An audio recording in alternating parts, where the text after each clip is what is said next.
And one of the main things happening at Riverside at the moment is the Pantry Project. And so I wanted to do a little video to show you what's going on a day-to-day basis and how it all works. So I thought I'd show everyone what's happening with Pantry Project and how it's working at the moment. As you can see, I'm in the auditorium at Riverside, and it's really sad that we can't be here this morning meeting together, but as you can see, it's been put to very good use. So this is all the food that we have at the moment stored on these tables, and there's labels so that when the team unpack the donation bags, they can be put in exactly the right place. All of the surplus food is stored underneath, and they're put on these tables, and then the team moves around in an order and puts things into the crates on the trolley, and then they're packed into the bags. You can see all the different kind of food that we have. If you imagine where we were just a couple of months ago with Pantry Project before the coronavirus pandemic and where we are now, the change is quite extraordinary. And here is Jackie, who's managing all that goes on here and doing a fantastic job, I might add. Morning, Jackie. Morning. So can you tell us, what do you put into the bags?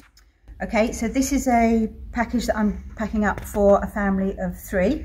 So we've got the main items of food. We'll give them meals for 4 or 5 days. They have some snacks, teas and coffees, soup. We've got breakfast cereal.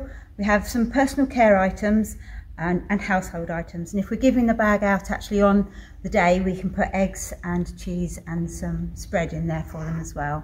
Fantastic. And actually these fill 2 full Aldi bags, don't they? 2 bags. 2 bags. And where are we getting donations from? So donations are coming from our church family, is our primary source. And I just want to say thank you so much for what you're giving. Your generosity is amazing, and is just letting the flow of what's coming in and going out to continue. So thank you so much. So church family, we're also getting donations from the community. Chris Cornell, our local councillor, has put on Facebook that we are running the project, and so people from the community are giving, increasing our coverage of the people who know what we're doing. So that's great. We're getting donations from Red Zebra, who's a local social prescribing charity, and also we get some from Fair Share, which is a charity who tries to reduce food waste, and so we get some things from them each week as well. And how many bags have we made up in the last few weeks, Jackie? In the last few weeks, so bags, meaning by bag a whole package for a family, we've done over 100 in the last few weeks, and that has fed 350 people. That is just brilliant. So tell us, how are people connecting with us? How are they hearing about us?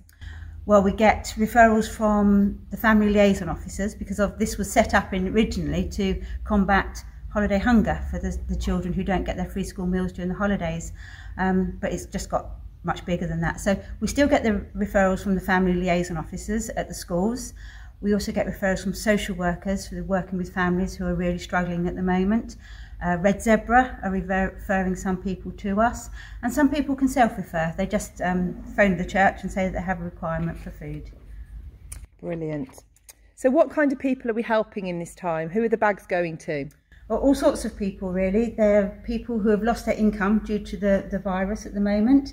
There are people who are struggling to feed their children at the moment because all the children are at home and very hungry, bored and wanting to snack. Elderly people, we've had some referrals for them who are self-isolating and just can't get out to get their food and haven't got family or people locally who can help them.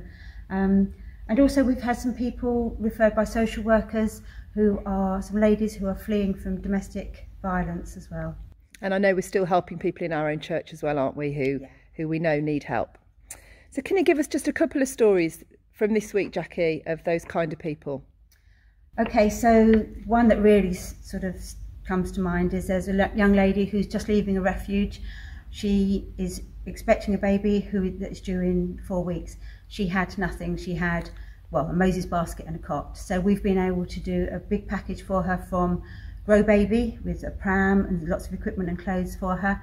And we've done a food package for her. She had literally nothing when she got in contact, and she had no credit on her phone, say baby due in 4 weeks, so we were able to give her a gift to put credit on her phone, buy herself a meal for last night, and just today a whole package has gone out to her. So it's really good to be able to help her. Another family we've help this week as 3 people in the family, and the man in the family has just come back from hospital. He's been suffering from pneumonia, and they've lost all their income because he hasn't been able to work. And we've provided 5 bags to a local primary school for families that are going to need ongoing support as well. Great. Is there anything else you want to say, Jackie, at the end of this? I just want to say that it's just such a joy to be able to help the people that we are, and it's just so good that they're coming to us and we can meet their needs. And just thank you to everyone who's giving for everything they're doing and helping and allowing this to happen, really. Brilliant. Thank you, Jackie.